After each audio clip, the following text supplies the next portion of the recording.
श्री स्वामी समर्थ. मध्यंतरी उत्तराखंडमध्ये मी स्वामीजींसोबत गेलो होतो. म्हणजे त्यांच्या भेटीसाठीच गेलो होतो आणि एक त्यांच्याबरोबर मला सहवास करायचा होता एक 7-8 दिवसाचा. तर त्या अनुषंगाने मी स्वामीजींकडे गेलो आणि ठीक आहे, मी त्यांचं प्लॅनिंग घेतलं पहिले अनुजाकडनं, रावसाहेबांकडनं, आणि त्या हिशोबाने त्यांचं लोकेशन घेतलं आणि त्या लोकेशनला मी जाऊन पोहोचलो. तर ते एक शिवजटा धाम म्हणून मंदिर होतं. त्या ठिकाणी ते बसले होते खाली आणि मी सुद्धा गाडीने उतरल्यावर ते जरा खाली असल्यामुळे, दरीमध्ये असल्यामुळे पायऱ्या उतरून मी खालीपर्यंत गेलो. स्वामीजी तिथे बसले होते निवांत. आणि उत्तराखंडमध्ये शिवजटा धाम म्हणून जागा आहे आणि त्या जागेचं नाव एक्झॅक्टली मुक्तेश्वर महादेवाचं मंदिर होतं वरती, आणि ती खाली जागा आतमध्ये दरीमध्ये होती. तर त्यांच्यासोबत असताना मला हा प्रसंग म्हणजे एक स्वतःहून सांगावा असं वाटतो. त्यावेळेस त्यांनी म्हणजे त्या शिवजटा धाम मध्ये बसलेले असताना त्यांनी सांगितलं, दिगंबर इकडे ती रूम आहे, त्या माणसाला जाऊन कॉन्टॅक्ट कर आणि त्याच्याकडनं चावी घे. आपल्याला इथंच थांबायचंय आज आणि 1-2च्या पुढचे 1-2 दिवस. तर मी स्वामीजींसोबत थांबलो. मी माणूस शोधला जो तिथला केअरटेकर होता, त्याच्याकडनं चावी घेतली रूमची. रूम उघडली, रूम स्वच्छ केली आणि स्वामीजींचं आसन आणि त्यांची झोपण्याची व्यवस्था होती. आतमध्ये ब्लँकेट आणि गादी वगैरे होते. स्वामीजी झोपले. स्वामीजींनी म्हणजे मला खूप छान वाटलं. त्यांनी माझ्याशी खूप मुलाप्रमाणे त्यांनी माझी स्वतः बेड वगैरे तयार करून दिला आणि मला म्हटलं तू याच्यावर झोप. आणि म्हणजे तो त्या दिवसाचा अनुभव खूपच छान होता. आणि दुसऱ्या दिवशी त्यांनी माझ्याकडनं मंदिर स्वच्छ करण्यासाठी घेतलं. तर मंदिर स्वच्छ करत असताना झाडू केला, स्वच्छ केलं.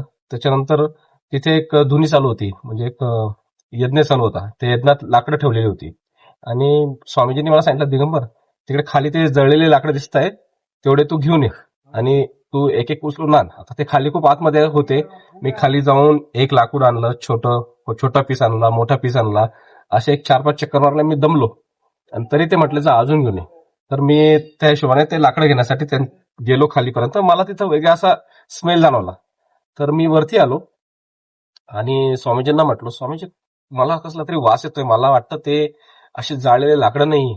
पण स्वामीजींनी मला त्यावेळेस सांगताना, नाही नाही नाही, ते इथलेच लाकडं आहे. लोकांनी इथे यज्ञ केला आणि ते यज्ञ झाल्यानंतर त्यांनी ते लाकडं म्हणजे असे फेकून दिले तिकडे. आता ते पुण्य त्यांना लाभणार नाही, त्याच्यामुळे तू उचलून घेऊन ये ते लाकूड. मी स्वामीजींना म्हटलं, नाही स्वामीजी, मला ते वाटतं ते ना प्रेत जाळल्याचे लाकडं स्मशानाचे. स्वामीजी म्हटलं, नाही नाही नाही, काळजी नको करू, ते तसले लाकडं नाही. मग मी तरी उचलून आणले, एक एक लाकूड आणलं, ठेवलं वरती आणि आमचं दुपारचं जेवण झालं, नाश्ता झाला. त्याच्यात पण ते लाकडं आणून मी ती धुनी गरमच ठेवत होतो.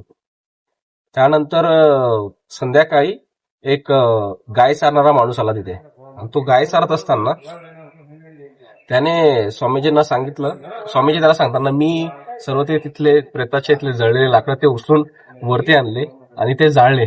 म्हणजे लोक असे अर्ध्यावर प्रेतांची हे सर्व गोष्टी सोडून चालले जातात. प्रेत किंवा लाकडं न जळता सोडून चालले जातात आणि ते सर्व मी उचलून आणले. मी स्वामीजींच्या चेहऱ्याकडेच बघत राहिलो.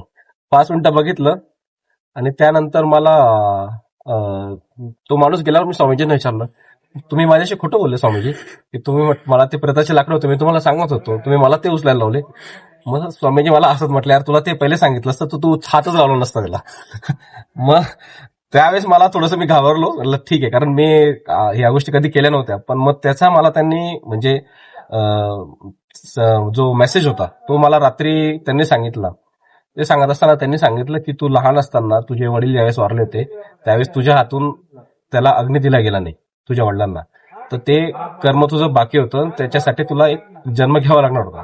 तर त्याकरता मी तुझ्याकडनं हे कर्म करून घेतलंय आता आणि तुला त्याचं म्हणजे जे कर्म, त्या कर्मातून तू मुक्त झालाय, असं म्हणून त्यांनी मला व्यवस्थित समजून सांगितलं. आणि मला ते पटलंही. म्हणजे आपला गुरु आपलं कोणत्या विषयाने, कोणत्या मार्गाने आपला जो गोष्ट असते किंवा आपलं पुढचं भवितव्य काय आहे हे आपल्याला कळत नाही, पण ते आपल्याकडनं कोणत्या हिशोबाने करून घेतात ते त्यांनाच माहिती. गुरु की लीला गुरु जाने. आपण फक्त त्यांनी सांगितलं धुव म्हटलं की धुवायचं, एवढंच काम करायचं. बाकी आपण त्याच्यात प्रश्न आणायचा नाही, किंतु परंतु आणायचा नाही आणि गोष्ट करून घ्यायची. तर असा हा अनुभव खूप विलक्षण अनुभव होता, जो माझ्या स्वतःच्या पर्सनल लाईफ बद्दल पण होता. आणि एक काय म्हणता आदिभौतिक एक अशी शक्ती मला, किंवा ज्या गोष्टीचं भान मलाही नव्हतं आणि ते आकलन त्यांना होतं, तर त्याच्यातून त्यांनी ती गोष्ट करून घेतली. आणि त्यामुळे मी म्हणजे मला खरंच मनातून सुद्धा मुक्तता वाटली आणि मला ती गोष्ट मनाला पटली सुद्धा. त्यामुळे आपण या अशा स्नानांना किंवा स्वामींच्या सहवासात जेवढा जास्तीत जास्त प्रमाणात येऊ, आपल्याला त्यांचा सहवास लाभेल, त्यांच्याकडनं 4 गोष्टी ऐकायला भेटतील किंवा खूप गोष्टी करायला भेटतील. तर ह्या आपण ऑपॉर्च्युनिटी म्हणा किंवा असा चान्स आपण कधी मिस केला पाहिजे नाही लाईफमध्ये. तर माझी सर्वांना विनंती आहे की जर जेवढ्या अमावस्या असतील आता उरलेल्या, आपण जास्तीत जास्त पद्धतीने स्वामींचा सहवास घ्यावा, त्यांच्यासोबत राहावं आणि मार्गदर्शन करून घ्यावं आणि आपल्या आयुष्याचं कल्याण करावं. स्वामीजी म्हणजे आपल्याला सर्वांना असं वाटतं की स्वामीजी उत्तराखंड किंवा हिमाचल किंवा जे पण नॉर्थ ईस्ट या एरियात फिरतात आहे, म्हणजे ते खूप खूप चांगल्या पद्धतीने राहतात आहे किंवा चांगल्या पद्धतीने त्यांचं आहे जीवन. तर त्या तशी बिलकुल गोष्ट नाहीये. ते मी ज्यावेळेस त्यांना भेटायला आलो त्यावेळेस त्यांच्या गाडीचं कव्हर जे होतं, म्हणजे ते सांगत होते की ते रोज त्या गाडीचं कव्हर लावतात. म्हणजे कुठं पार्क केली गाडी तर त्या गाडीचं कव्हर लावत असताना जो त्रास होतो, जो म्हणजे मला त्रास म्हणण्यापेक्षा ते काम थोडं कठीणच आहे. आपण आपल्या स्वतःच्या गाडीला कव्हर कितीदा घालतो घरामध्ये? एकदा महिन्यातून घातलं, ती गाडी लावतो, पार्किंगला ठेवून देतो किंवा कुठे गेल्यानंतर महिन्यातून 2दा किंवा 3दा. त्यांचं हे रोजचं काम होतं, म्हणजे गाडीला कव्हर लावणं, गाडी पुसणं, आणि ते स्वतः हे स्वतःच्या हातानेच करत होते.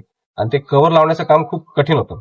त्यातल्या त्यात जसं मी सांगितलं की शिव जटाधाम, त्या रूम मध्ये जे आम्ही राहत होतो त्या रूम मध्ये ब्लँकेट वगैरे थोडं अस्ताव्यस्त पडलेलं होतं. स्वामीजींनी स्वतः ते स्वच्छ केलं, म्हणजे मलाही सांगितलं त्यांनी स्वच्छ करायला. त्यांनीही काही काही गोष्टी घेतल्या, स्वच्छ केल्या, झाडू मारला. आता तिथे असलेल्या वस्तू म्हणजे त्या डब्यामध्ये साखर होती, त्या साखरमध्ये मुंग्या लागलेल्या होत्या. त्यांनी ते उन्हात ठेवून माझ्याकडनं ते हे मुंग्या काढून घेतल्या. तर किंवा मग तिथे खूप घाण झाली होती, ती स्वच्छ करायला लावली. आणि स्टोव्ह होता नॉर्मल, त्या स्टोव्हवर पेटून आम्हाला ते सर्व गोष्टी करायच्या होत्या. तर सांगायचं तात्पर्य असं की स्वामीचे अशा ठिकाणी राहिले की जिथं म्हणजे रोजच्या ज्या आपल्याला जीवनामध्ये आपण ज्या गोष्टी फिक्स करतो आपल्या आयुष्यामध्ये, त्या त्यांना रोजच करावं लागतात. ते म्हणजे हा जो स्ट्रगल आहे की त्या रूम मध्ये राहून ती स्वच्छ करून, ती गादी धुळ्याने माखलेली तिला स्वच्छ करायचं, त्याच्यावर झोपायचं आसनावर, त्याच्यात त्यांची उपासना, म्हणजे हा त्यांचा. आणि थंडीचे दिवस त्यातल्या त्यात. तर म्हणजे आपल्याला जरी वाटत असलं की ते जातात तिथपर्यंत किंवा ते हॉटेलमध्ये, तर तसा विषय नाही. त्यांचा दैनंदिन जी पद्धत आहे राहण्याची, त्यांच्यासोबत त्यांना फिरण्याची, तर त्यांना एकतर दुपारची म्हणजे सकाळी चालू केल्यापासून गाडी त्यांना म्हणजे कुठे भिक्षा भेटली तर त्यात ते खातात. दुपारचं जेवण सुद्धा ते भिक्षे स्वरूपीच घेतात. संध्याकाळचं जेवण ते काहीच खात नाही. म्हणजे आता तुम्हाला कालच म्हटले की ते बंद केले त्यांनी सर्व. फक्त भेटलं तर दूध, 1 ग्लास दूध पितात ते बस. आणि म्हणजे त्यांचं एक तर जेवायचं बंद टोटली. त्याच्यानंतर त्यांची राहण्याची व्यवस्था कधी भेटते कधी भेटत नाही, म्हणजे मोस्टली तर नाहीच भेटत. कारण मी स्वतः पाहिलं ते मंदिरामध्ये, आणि एक त्यांनी मंदिर दाखवलं, त्या मंदिरामध्ये फक्त त्या मंदिरातच बसायची जागा होती, तिथे सुद्धा त्यांनी रात्र काढलेली. म्हणजे अशा कठीण परिस्थितीमध्ये आपले स्वामीजी राहतात इकडे उत्तराखंडमध्ये. आणि आपल्याला खूप म्हणजे ह्या गोष्टींचा आपल्याला एक म्हणजे आपण स्वतःला एक आत्म हे केलं पाहिजे की आपल्याला आपले जे स्वामीजी आहे ते एवढ्या कठीण परिस्थितीमध्ये त्यांची उपासना करतात, त्यांचा संकल्प पूर्ण करतात जो घेतलेला. तर आपण त्यांच्याबद्दल गैरसमज करून घेऊ नये की बाबा ते खूप व्यवस्थित आहे किंवा आरामात राहतात, ऐशोआरामात राहतात. तर तसा बिलकुल विषय नाही. त्यांचा जो डेली रुटीन आहे, ड्राईव्ह करणं, एक 70-72 वर्षाच्या माणसाला गाडी चालवून तिथपर्यंत पोहोचणं, त्या जागेपर्यंत जाणं, त्या जागेचं माहिती घेणं आणि ती माहिती आपल्यापर्यंत पोहोचवणं, हे त्यांचं म्हणजे आपल्यासाठी ऋणच आहे एक प्रकारे. तर आपण ह्या गोष्टींचं सर्व स्वामी भक्तांना विनंती की आपण त्यांच्याबद्दल ह्या गोष्टींची खूपच आत्मीयतेने गोष्टी माहिती घेतली पाहिजे. आणि दुसरी गोष्ट म्हणजे की स्वामीजी ज्याही ठिकाणी राहतात ते जागा त्यांना स्वच्छ करावीच लागते. ते स्वतः स्वच्छ करतात. त्यांचा स्वभाव असल्यामुळे ते स्वतः करतात किंवा ते बिलकुल पुढे मागं पाहत नाही. इव्हन गाडी स्वच्छ करताना सुद्धा ते कुठे थांबले असेल तर कोणी त्यांची गाडी स्वच्छ करायला आलं तर ते हात लावू देत नाही त्यांच्या गाडीला. तर हे जे संन्यासाचं जीवन आहे त्यांचं, ते मी स्वामीजींबरोबर नंदादेवीच्या दर्शनाला गेलो होतो. तो जवळपास परिसर आपल्या पहाडाचा परिसर होता, घाटाचा परिसर होता, आणि वरती ते मंदिर होतं. आणि त्या मंदिरापर्यंत जाण्याचा जो रस्ता होता पूर्ण कच्चा रस्ता. म्हणजे तुम्ही असं एक गाडी चालवताना इकडे बघितलं ती गाडीला थोडासा तुमचं स्टेअरिंग फिरलं तर तुम्ही दरीतच कोसळणार, एवढा कठीण रस्ता होता. आणि स्वामीजी ती गाडी स्वतः चालवत होते त्या कच्च्या रस्त्यावरनं, आणि ते मंदिरापर्यंत गेले. त्यांनी मला तिचं दर्शन करून दिलं मंदिराचं. आणि म्हणजे त्या मंदिरात मी सांगतो, मी जर राहिलो असतो स्वतः किंवा मी फॅमिली सोबत जर आलो असतो, मी तो कच्चा रस्ता बघून पुढे जाण्याची हिंमत केली नसती. पण त्यांनी मला सांगितलं की तुझं कर्म आहे म्हटलं तिथे, तर ते मला तिथपर्यंत घेऊन गेले आणि त्या मंदिरामध्ये त्या नंदादेवीचं दर्शन करून घेतलं. तर म्हणजे आपण सांगायचं तात्पर्य असं की ते आपल्यासाठी खूप प्रयत्न करतात. ते आपल्याला, आपण इथे आलो, आपले काही असेल कर्म बाकी, आणि ते आपल्याकडनं करून घेतात. तर आपण परत त्यांच्यापर्यंत पोहोचणं गरजेचं आहे. आपण पोहोचलोच नाही तर आपल्याला या गोष्टी करणं किंवा करून घेणं जमणारच नाही.